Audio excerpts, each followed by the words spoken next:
Nunca olvidaré la mañana en que mis propios padres me ofrecieron dinero para que dejara de ser su hija. El cielo sobre Ciudad de México estaba de ese gris sucio que aplasta el ánimo, mientras yo conducía mi viejo sedán 2010 por Periférico rumbo a Lomas, donde se levantaba la mansión de los Valderrama. Mi mansión de infancia, su trofeo eterno. El motor hacía un ruido feo al cambiar de velocidad, vibraba un poco el volante, y cada golpe metálico sonaba, para mi madre, como una confirmación: mi hija es un fracaso. Yo llevaba una blusa blanca sencilla, metida dentro de unos jeans negros ajustados que marcaban caderas y muslos, y unos tenis blancos un poco gastados. El cabello, largo y oscuro, recogido en una cola alta que dejaba descubierta mi nuca. Sé que más de uno me mira primero los labios rojos y luego el cuello. Un reloj barato en la muñeca y un pequeño anillo de plata heredado de la abuela Inés. 0 marcas de lujo, 0 logotipos. Mis padres odiaban eso. Odiaban que mi cuerpo no fuera un escaparate de su dinero. La reja automática de hierro forjado se abrió con su acostumbrado chirrido. La casa se alzaba sobre la loma, blanca, enorme, con columnas que imitaban algún palacio europeo, rodeada de jardines impecables que olían a pasto recién cortado y a exceso de agua.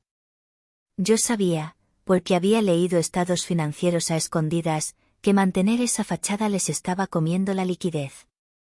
Pero ellos preferían ahogarse de pie, con copa de vino en la mano.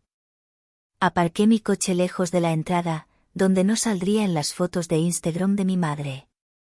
Al bajar, sentí el pavimento frío bajo la suela fina de los tenis y por un segundo imaginé que iba descalza, la planta del pie tocando cada piedra, cada irregularidad. Siempre he tenido algo con los pies: si están en el suelo equivocado, sé que estoy en el lugar equivocado.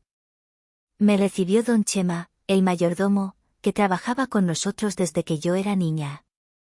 Me miró con una mezcla de cariño y lástima. La señora Regina y el señor Armando la esperan en el despacho, señorita Camila, dijo en voz baja. Gracias, Chema, respondí. Caminé por el pasillo de mármol. Mis pasos resonaban secos, y con cada eco me sentía encogerme un poco más, como cuando tenía 8 años y confundía la izquierda con la derecha en las clases de piano. En las paredes colgaban retratos de mis padres, de mi hermano mayor, Alejandro, cortando listones, dando discursos, sonriendo con políticos. Ni una sola foto mía adulta. Yo era la hija que arruinaba el feed. Abrí la puerta del despacho.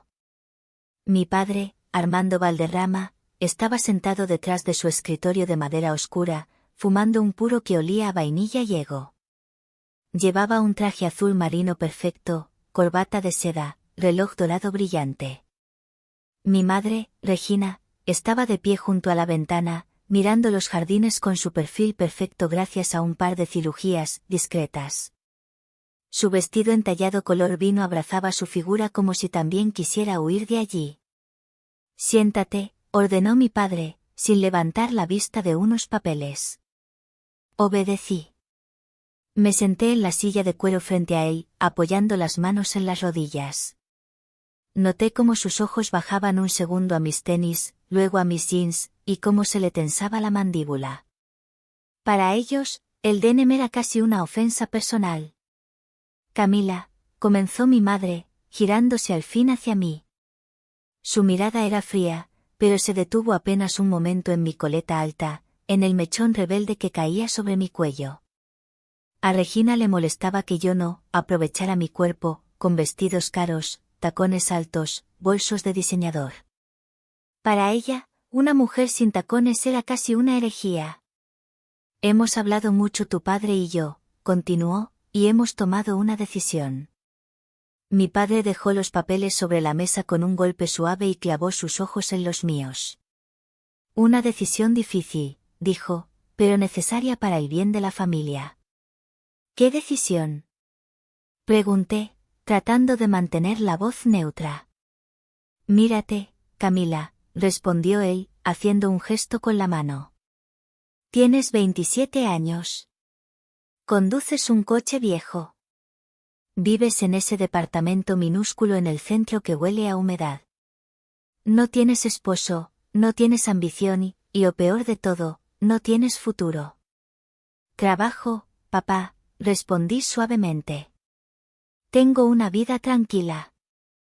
Trabajas encerrada con una computadora, explotó. Haciendo quién sabe qué tonterías. Seguro ganando moneditas llenando encuestas o jugando videojuegos.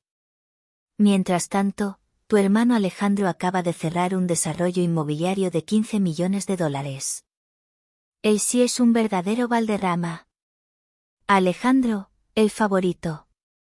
El que siempre salía en las portadas locales, el que se tomaba fotos con relojes carísimos y modelos de piernas larguísimas. Según mis cálculos, su deuda personal triplicaba sus activos. Pero eso a mis padres no les interesaba. Los talones de sus amantes lucían carísimos en las fotos, y eso era lo que importaba. La cosa es esta, Camila, dijo mi madre acercándose al escritorio. La gente habla.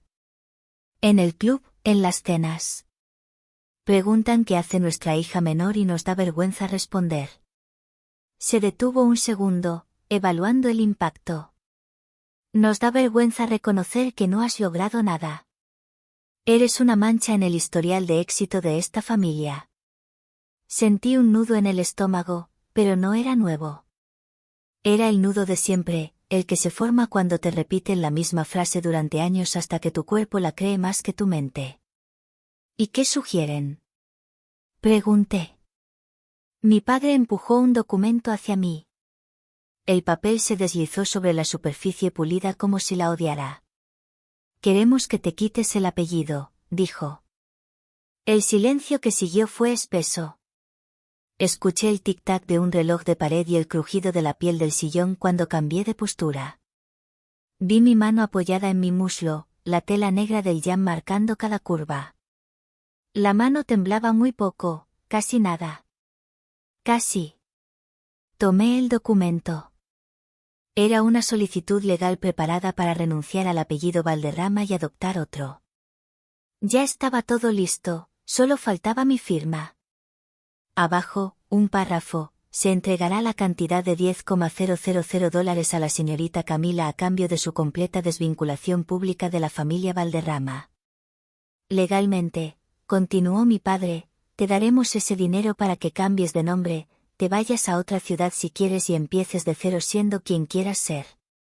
Pero no una Valderrama.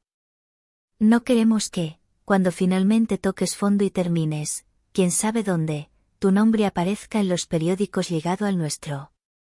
Levanté la mirada hacia mi madre, buscando, no sé, un rastro de duda. De amor. Algo. Solo vi impaciencia. Es lo mejor, Camila, dijo ella. Eres un fracaso, hija. Acéptalo. Libéranos de la carga de tener que explicar tu existencia. En ese momento, algo se rompió dentro de mí. Pero no fue mi corazón. Eso lo habían ido desgastando años atrás. Lo que se rompió fue la última cuerda que me ataba a la necesidad de su aprobación. Pensé en la abuela Inés, la madre de mi madre. La única que me había abrazado cuando yo llegaba llorando del colegio. La que me enseñó a leer el periódico económico mientras mis amigas veían telenovelas.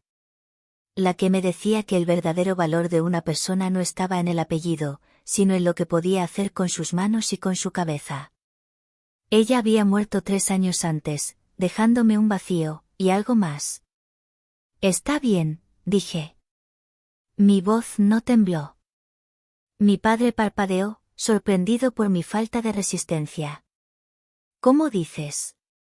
Preguntó. ¿Qué está bien? Acepto. Tomé la pluma que me acercó. Era una pluma estilográfica pesada, carísima, con sus iniciales grabadas. Por un segundo, la giré entre los dedos, sintiendo el frío del metal contra la piel. Luego firmé con trazos firmes. Camila Inés, me detuve un segundo y sonreí interiormente. No quiero los $10,000, añadí, empujando el papel de vuelta. Guárdenlos. Tal vez los necesiten para pagar el jardín el próximo mes. Insolente, masculló mi madre. No te hagas la digna. Sabemos que necesitas el dinero. No lo quiero, repetí. Y sobre el apellido, no se preocupen. Ya sé cuál usaré. Me levanté. No sentí ganas de gritar ni de llorar. Sentí una ligereza extraña, como si me hubieran quitado unos tacones demasiado altos que nunca fueron de mi talla. ¿Qué apellido usarás?, preguntó mi padre con desdén. ¿Algo sencillo? ¿Pérez? ¿García? Algo que combine con tu mediocridad. Castillo, respondí, mirándolos a ambos a los ojos por última vez. El apellido de la abuela Inés. El rostro de mi madre se contrajo. Odiaba su apellido de soltera porque le recordaba que antes de casarse con mi padre vivía en un departamento pequeño, sin alberca, sin chofer, sin bolsos de marca. Tu abuela era una mujer simple que murió sin un centavo, escupió. Mi abuela era la única persona decente en esta familia, corregí. Tomé mi bolso negro, sin marca, pero con la piel suave que yo misma había elegido, y me encaminé a la puerta. Adiós, Armando. Adiós, Regina. No los llamé papá ni mamá. No se lo habían ganado. Salí del despacho, luego de la casa y del jardín perfecto. Caminé sobre el mármol, sobre la grava, hasta llegar a mi coche. Al sentarme, el asiento viejo crujió, y el motor rugió de forma tosca al encender. Esta vez, ese sonido ya no me avergonzó. Era el ruido de la libertad. 40 minutos después, llegué a mi departamento en el centro, en un edificio antiguo de ladrillo visto, con grafitis en la fachada y olor a comida callejera en la esquina. Subí los 3 pisos por las escaleras, sintiendo como mis piernas se tensaban bajo el denim ajustado, los tenis rozando los escalones. Entré. A simple vista, mi departamento era sencillo, un sillón cómodo, una mesa pequeña, una cocina limpia y ordenada, una recámara con cama de madera y un closet lleno, eso sí, de zapatos. Tacones de todos los colores, desde nude elegantes hasta estiletos rojos que nunca me atreví a usar en las cenas familiares. Me quité los tenis y dejé mis pies descalzos sentir la frescura del piso. Flexioné los dedos, disfrutando el contraste. Siempre he amado la sensación del piso frío bajo la planta del pie. Es mi pequeño ritual de aterrizaje. Pero el tesoro de mi vida estaba detrás de otra puerta. Una puerta metálica, discreta, con un lector biométrico que no combinaba con el estilo viejo del edificio. Puse mi huella dactilar. Sonó un clic, y la puerta se abrió. El zumbido de los servidores me recibió como un abrazo. La habitación estaba casi a oscuras, iluminada solo por el resplandor de 6 monitores curvos, dispuestos en un arco perfecto frente a una silla ergonómica negra. En las pantallas no había videojuegos ni redes sociales. Había gráficos de velas japonesas, flujos de noticias financieras en tiempo real, líneas de código y balances de cuentas en distintas divisas. Me senté, cruzando las piernas, apoyando un pie descalzo sobre el borde de la silla. Mis dedos pintados de rojo descansaron sobre el teclado. Yo, Camila, la fracasada para los Valderrama, era conocida en ciertos foros cerrados de inversión como la arquitecta. Hacía 5 años, con los pocos ahorros que la abuela Inés me dio en secreto antes de morir, había empezado a operar en el mercado de divisas. No era suerte. Era mi capacidad casi obsesiva para ver patrones donde otros solo veían caos. Abrí mi cuenta principal. El saldo total, en dólares, habría hecho que mi madre se desmayara sobre su alfombra persa. Sonreí. Bienvenida, Camila Castillo, susurré, probando el apellido. Hora de construir mi propio imperio.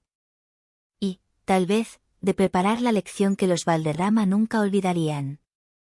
Volví a despertar al día siguiente con una sensación rara, libertad mezclada con una calma que no recordaba desde la adolescencia.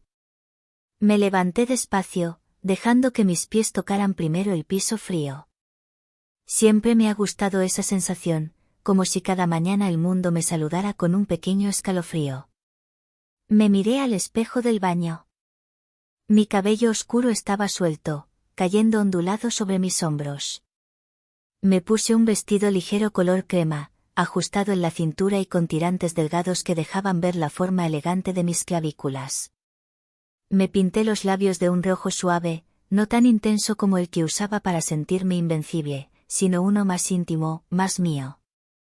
En los pies, unas sandalias de cuero café que dejaban ver mis uñas cuidadosamente pintadas. Siempre me ha gustado adornar mis pies, aunque casi nadie lo note. Supongo que es una forma de recordarme que la belleza puede estar en lo pequeño, en lo que otros pasan por alto. Ese día salí a caminar por el centro. Había vendedores ambulantes, olor a café recién molido y el ruido vibrante de la ciudad despertando. Compré un pan dulce y un café mientras revisaba en mi celular los movimientos nocturnos de los mercados asiáticos. Todo estaba en orden. Mi algoritmo había hecho un par de operaciones automáticas mientras dormía, aumentando mi liquidez en casi $40.000. Gracias, Japón, pensé riendo. Mientras caminaba, sentí como el viento movía la falda ligera del vestido contra mis piernas. Ese roce suave me producía una sensación casi eléctrica. Una especie de intimidad con el propio cuerpo, sin mostrar nada, sin provocar a nadie, pero disfrutando la feminidad en silencio. Los pequeños placeres censurados del mundo exterior, pero llenos de vida por dentro. Cuando llegué a mi departamento, encendí mis monitores. El zumbido de los servidores era como un mantra. Abrí un archivo nuevo titulado, Plan-C. CD Castillo. CD Camila. CD Cambio. No era un plan de venganza, al menos, no exactamente. Era un mapa de posibilidades. Sabía que la empresa de mi familia, Valderrama Holdings, estaba sosteniéndose a base de préstamos, apariencias y contactos políticos. Mi hermano Alejandro publicaba fotos abrazando a políticos que ni lo conocían en privado. Mi madre seguía fingiendo elegancia en cenas donde nadie pagaba lo que mostraba. Mi padre vivía de reuniones que terminaban en whisky y promesas vacías. Me senté en la silla ergonómica, cruzando una pierna sobre la otra, el vestido acomodándose suavemente sobre mis muslos. El aire acondicionado rozaba mi piel, causando pequeños escalofríos que disfrutaba más de lo que admitiría. Me incliné hacia adelante y comencé a teclear. Datos. Deudas. Proyectos fallidos. Demandas pendientes. La familia Valderrama estaba en caída libre, aunque todavía no lo sabían. La primera notificación me llegó esa misma tarde. Alerta, Valderrama Holdings, riesgo de incumplimiento técnico. Mis labios formaron una sonrisa lenta, tranquila. El derrumbe había iniciado. No porque yo lo causara, sino porque ellos mismos habían cavado su ruina durante años. Yo solo observaba. Esa noche recibí una videollamada encriptada. En la pantalla apareció Lucas, un gestor de fondos en Miami con el que trabajaba desde hacía 2 años. Moreno, cabello oscuro, sonrisa fácil. A veces sentía que él adivinaba más de mis emociones que cualquiera, aunque jamás había visto mi rostro completo. Siempre usaba un filtro que ocultaba mi identidad. Arquitecta, tus predicciones se cumplieron otra vez, dijo. ¿Cómo lo haces? Nadie puede tener una precisión del 94% sin, no sé, poderes sobrenaturales. Es solo matemática, respondí, girando mi silla para que la luz no revelara mi boca. Y observar lo que otros ignoran. Deberías abrir un fondo propio, insistió él. ¿En serio? Serías una leyenda. Me gusta el anonimato, sonreí, llevando una mano a la pierna para acomodar la tela del vestido. Me mantiene viva. Lucas rió. A veces creo que eres una especie de fantasma millonario. Tal vez, respondí. Tal vez no. Colgamos. Me quedé mirando mis pantallas, acariciando el borde del escritorio con la punta de los dedos. Ese día algo había cambiado. Por primera vez desde mi renuncia al apellido Valderrama, sentía que mi vida no solo se alejaba de ellos, sino que comenzaba a crecer hacia algo inmenso.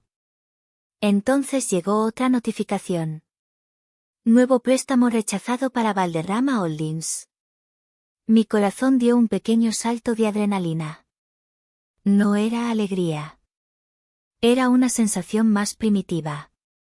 Justicia. No por lo que me habían hecho a mí, sino por lo que habían hecho durante años a todos los que estaban bajo ellos. La caída sería inevitable.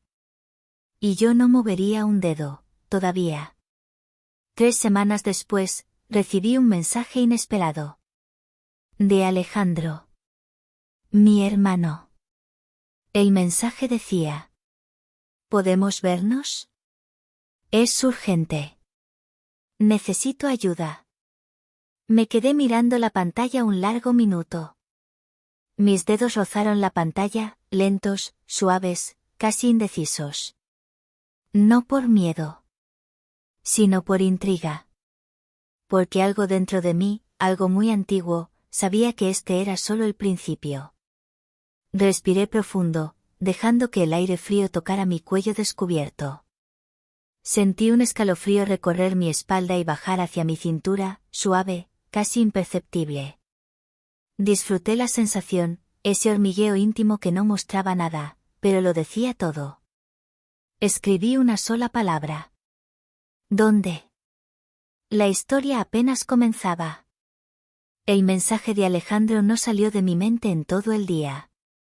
No porque me preocupara, esa etapa hacía años que la había superado, sino porque sabía que, si él me buscaba, la cosa debía estar realmente mal. Mi hermano nunca pedía ayuda. Ni siquiera cuando la necesitaba desesperadamente. Para él, admitir debilidad era peor que la ruina. Le escribí de nuevo. En persona. Lugar público. Quería verlo, sí, pero no lo suficiente como para dejar que volviera a jugar con mis emociones. Él respondió en menos de un minuto. Terraza del Café Garibaldi. A las 8 de la tarde. A las 7:40 ya estaba lista. Había elegido el atuendo con una precisión quirúrgica. Un vestido negro de tela suave, con un escote fino y elegante, lo justo para insinuar sin revelar, abertura lateral que dejaba ver la curva de mi muslo al caminar, y un par de sandalias de tacón fino que hacían que mis pasos sonaran seguros, fuertes.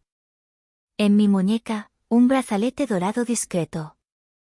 En mi cuello, un collar corto que rozaba la clavícula y hacía que mi piel brillara bajo la luz tenue de la habitación. Me pinté los labios de un rojo profundo. Ese rojo que mi madre consideraba vulgar, pero que a mí me hacía sentir dueña de todo. Lo último fueron los tobillos. Siempre he tenido algo con las correas finas rodeando la piel allí, esa sensación íntima, como si un pequeño secreto rodeara mi cuerpo sin que nadie lo supiera. Ajusté las correas de las sandalias lentamente, disfrutando la presión suave sobre la piel.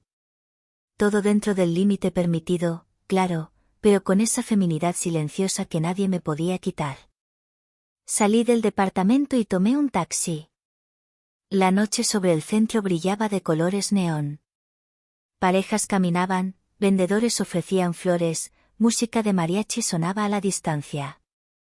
El aire era cálido, pero una brisa ocasional movía la falda de mi vestido contra mis piernas, haciéndome sentir viva, eléctrica. Cuando llegué al café, vi a Alejandro sentado en la terraza. Y me sorprendió. Mi hermano, el siempre impecable, estaba deshecho. Barba sin arreglar. Ojeras profundas. Camisa arrugada. Parecía alguien que había perdido no solo dinero, sino identidad. Me vio y se levantó demasiado rápido.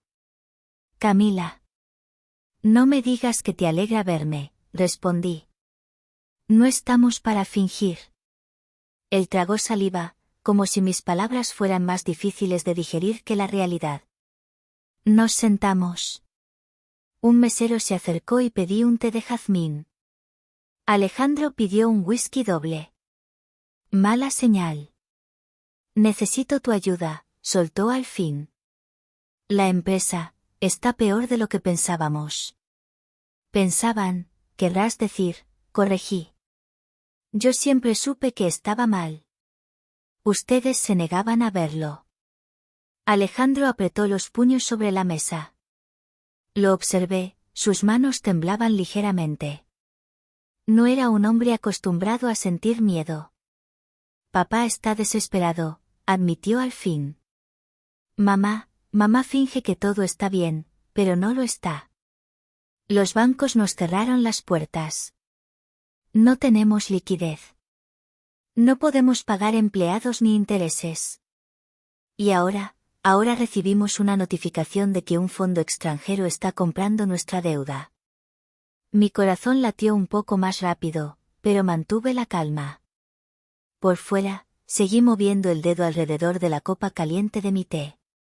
Por dentro, el mundo se alineaba como fichas de dominó. Pregunté. Y, tragó saliva, ¿creen que ese fondo pretende absorber la empresa, o ejecutarla? Alejandro, susurré, inclinándome apenas hacia él. ¿Por qué debería importarme? Él desvió la mirada. Porque, papá cree que podrías hablar con alguien. ¿Tienes contactos? Estás metida en finanzas. ¿Sabes cómo moverse? Camila, necesitamos que nos ayudes a encontrar a ese fondo. O a convencerlo de darnos más tiempo. Reí. Suavemente, pero sin disimular. ¿Ahora sí soy útil? Pregunté. ¿Ahora sí soy una Valderrama? Él bajó la cabeza. Por un momento, casi sentí lástima, pero la recordé a ella. A Regina diciéndome, eres una vergüenza, libéranos de tu existencia. Y la lástima desapareció. No te pido que regreses, dijo Alejandro, con voz rota. Te pido que nos des una oportunidad de salvar lo que queda. Yo no sabía que las cosas estaban tan mal. No sabía cuánto nos estábamos hundiendo. Lo miré fijamente. Mi hermano había nacido con la vida resuelta. Con chofer, colegios privados, viajes, trajes hechos a medida. Nunca había ganado un solo peso con sus propias manos. Y, sin embargo, en ese instante, parecía un niño perdido en un mundo que ya no lo reconocía. ¿Por qué me buscas? Pregunté. De entre todas las personas, ¿por qué yo? Alejandro levantó la vista. Sus ojos estaban rojos, pero sinceros. Porque siempre fuiste la única con cerebro en esa casa. Por primera vez, algo en su tono no sonó condescendiente, sino real. Y eso me descolocó un poco. Terminamos la conversación con un acuerdo simple. Nos veríamos en mi departamento al día siguiente, para que él me mostrara los documentos reales. Antes de irse, Alejandro me miró fijamente. Camila, susurró. Mamá está aterrada. Papá no duerme. Dicen que alguien, algún inversionista anónimo, los está acorralando. No sabemos quién es. Solo sabemos que es poderoso. Frío. Y que no va a detenerse. Mi corazón dio un golpe seco. Sabía exactamente quién era. Yo. Pero él no podía saberlo. Me acerqué a él, despacio, el tacón marcando un sonido delicado en el piso de piedra. Extendí la mano y acomodé el cuello arrugado de su camisa, una costumbre que tenía desde niña. Él se quedó paralizado, sorprendido por el gesto. La noche era cálida, pero un viento suave levantó la tela de mi vestido, rozando mis muslos. Alejandro bajó un segundo la mirada, notando el movimiento, y luego la apartó con vergüenza. Ese pequeño gesto, tan humano, tan vulnerable, casi me rompió. Casi. Hasta mañana, dije. Me giré, dejando que el sonido de mis pasos sobre el piso se perdiera entre la música y las luces. Al llegar a casa, me quité las sandalias lentamente, una correa a la vez, disfrutando la sensación de liberar mis tobillos de la presión fina del cuero. Caminé descalza hacia mi sala de servidores. Encendí un monitor. Y ahí estaba. Alerta, Valderrama Holdings. Operación en curso. Preparar adquisición final. El plan avanzaba. El dominó estaba cayendo. Y mañana, cuando Alejandro cruzara la puerta de mi departamento. Él no tenía idea de que estaría caminando directo al corazón del monstruo que buscaba. A mí. Alejandro llegó a mi departamento al día siguiente a las 11 de la mañana. Yo ya estaba despierta desde hacía horas, trabajando frente a mis monitores, con el cabello recogido en una coleta alta y un conjunto cómodo pero deliberadamente elegido, una blusa de tirantes color beige, suave, ajustada en el torso, que dejaba ver la forma delicada de mi pecho sin mostrar nada explícito, y unos pantalones de tela ligera, ceñidos en la cintura, que marcaban mis caderas con elegancia. En mis pies llevaba unas pantuflas abiertas, de tela suave, que dejaban visibles mis uñas pintadas de rojo oscuro. Me gustaba ese contraste de comodidad e intimidad, siempre ha sido un pequeño placer privado. Cuando toqué el panel para abrir la puerta, Alejandro estaba allí, con un folder grueso bajo el brazo, respirando rápido, como si hubiera subido las escaleras corriendo o como si la realidad lo estuviera alcanzando demasiado rápido. Pasa, dije sin más. Él entró y miró alrededor, como si esperara encontrar algo miserable, pequeño, acorde a lo que mis padres siempre repetían de mí. Pero lo que encontró fue un espacio minimalista, limpio, silencioso, lleno de plantas pequeñas, libros, velas aromáticas y una calma que no existía en la mansión de los Valderrama. Camila, tu lugar es diferente, dijo. ¿Diferente a qué?, respondí, cerrando la puerta, ¿a la jaula dorada en la que crecimos? Él no dijo nada. Sus ojos recorrieron mi ropa con un reflejo rápido, casi nervioso, antes de apartar la mirada. Un gesto tan humano, tan frágil, que casi me desarma. Casi. Siéntate. Me moví hacia la cocina, mis pasos silenciosos gracias a las pantuflas. Alejandro se sentó en la mesa pequeña del comedor, dejando el folder frente a él. Lo veía inquieto. Sus dedos golpeaban la mesa, su pierna derecha rebotaba nerviosa. Aquel hombre acostumbrado a autos de lujo y vinos franceses parecía un adolescente en su primer examen. ¿Quieres café?, pregunté. Sí, por favor. Le serví una taza. A propósito, me incliné un poco para tomar el azúcar, dejando que el tirante de la blusa rozara mi hombro. No de manera provocativa, sino humana, cotidiana. A veces, la intimidad más fuerte está en lo que parece inocente. Alejandro tragó saliva. Era curioso verlo así. Vulnerable. Desnudo de poder. Lejos de sus trajes caros y la vida plastificada que siempre vivió. Me senté frente a él. Muéstrame todo. Lo que sacó del folder era peor de lo que esperaba. Estados de cuenta negativos. Demandas laborales sin pagar. Terrenos comprados sin permisos. Créditos con tasas absurdas. Notas de prensa listas para salir hablando de fraude y evasión. Y lo más importante. El fondo extranjero que ahora poseía el 68% de su deuda. Castillo Capital. Mi fondo. Mi nombre. Mi firma. Alejandro deslizó hacia mí una hoja con el logotipo de mi propia empresa. Mi corazón dio un pequeño brinco, no de miedo, sino de un vértigo extraño, como si estuviera viendo mi reflejo en un espejo que nadie más podía entender. Este fondo, dijo Alejandro. No sabemos quién está detrás. Pero tiene los recursos de un gigante. Está comprando todo lo que resta de nuestra deuda. Si logran comprar el 100%, pueden ejecutarnos. Literalmente ponernos de rodillas. Ya están de rodillas, Alejandro. Mi hermano bajó la mirada. Camila, por favor, si conoces a alguien, si puedes hablar con ellos, si puedes detener esto. Acaricié el borde del papel con una uña roja. Toqué el logotipo de mi propia firma. Sentí una satisfacción suave recorrer mis dedos, subir por mi brazo, una caricia interna que no mostraba en mi rostro. ¿Por qué crees que haría algo así? Pregunté. ¿Por qué los ayudaría? Él respiró hondo, miró mis ojos, y por primera vez en años, habló con sinceridad. Porque sé que fuimos horribles contigo. Porque, sé que te dolió.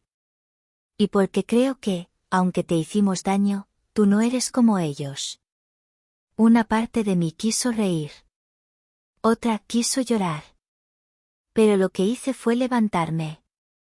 Caminé hacia la ventana. El pantalón ligero se movía contra mi piel, suave, casi como una caricia de aire. Me gustaba esa sensación. Me hacía sentir presente. Alejandro me siguió con la mirada. Lo sentí, aunque no lo viera. Ese silencio que llena un cuarto cuando alguien se da cuenta de que eres una mujer adulta, fuerte, y no la niña desordenada que recordaban. Me giré. Mañana tendrán una oferta, dije con calma.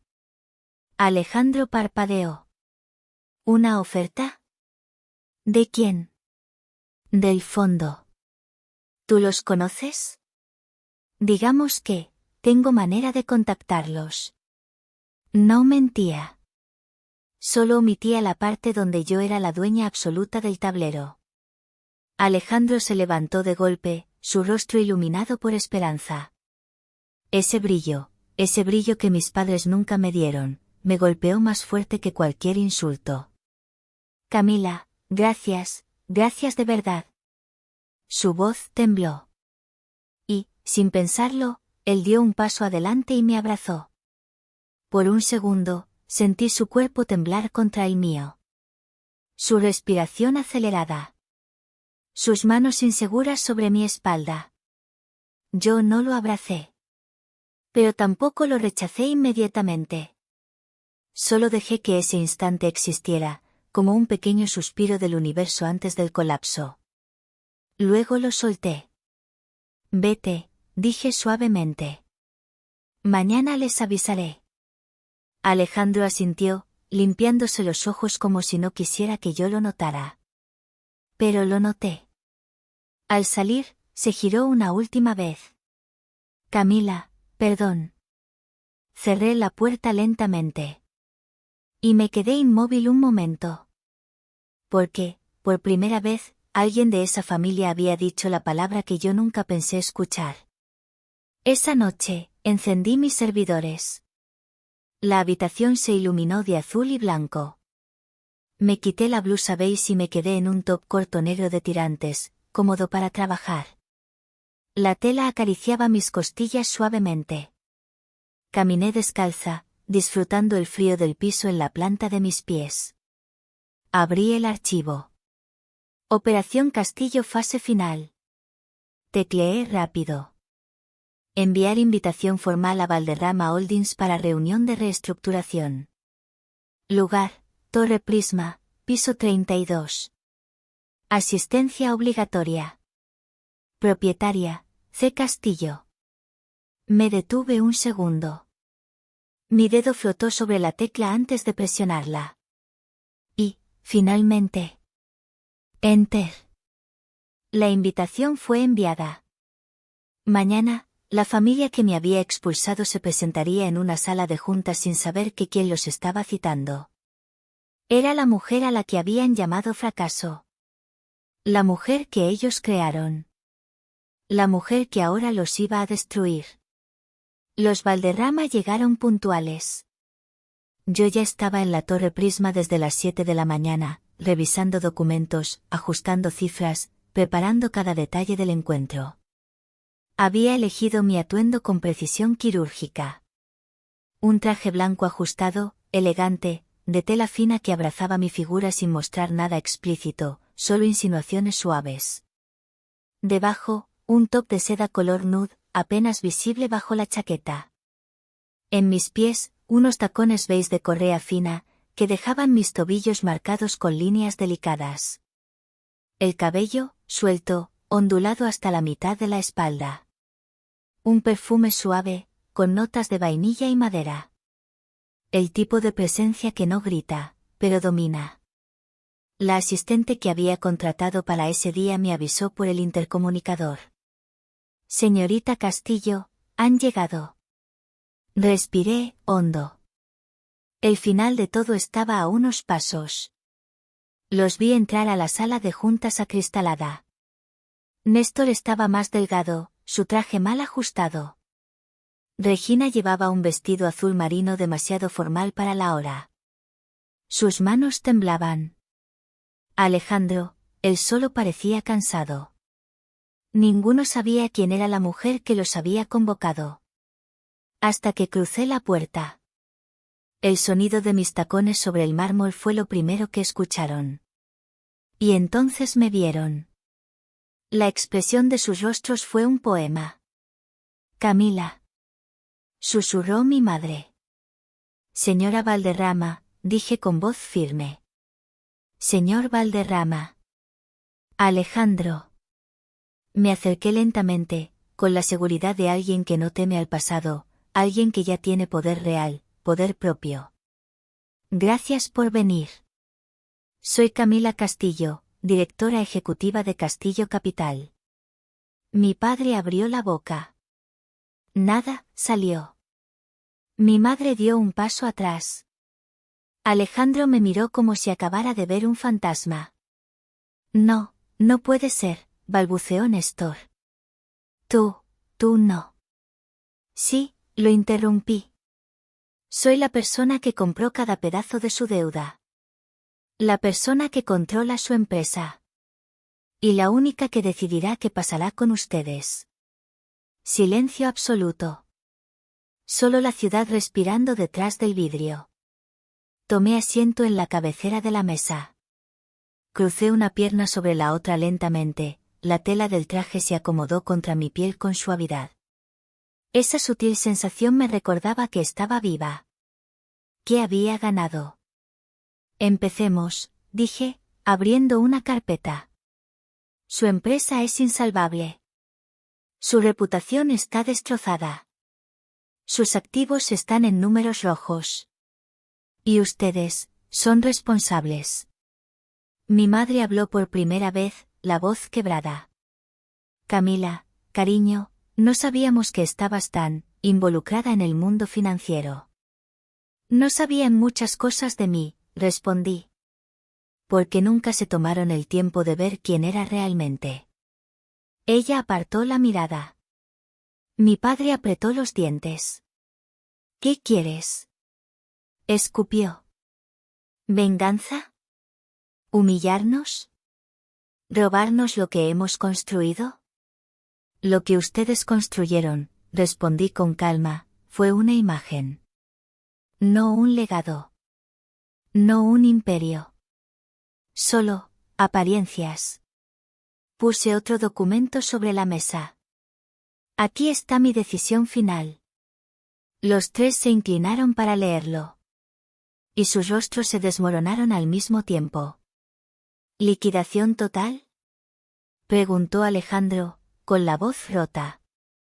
¿Quieres desaparecer el nombre Valderrama? Así es. No puedes, susurró Regina, con lágrimas cayendo sobre su collar de perlas. Camila, ese nombre, es nuestro mundo. Fue su mundo, corregí. El mío es Castillo. El apellido de la única persona que me quiso sin pedirme nada a cambio.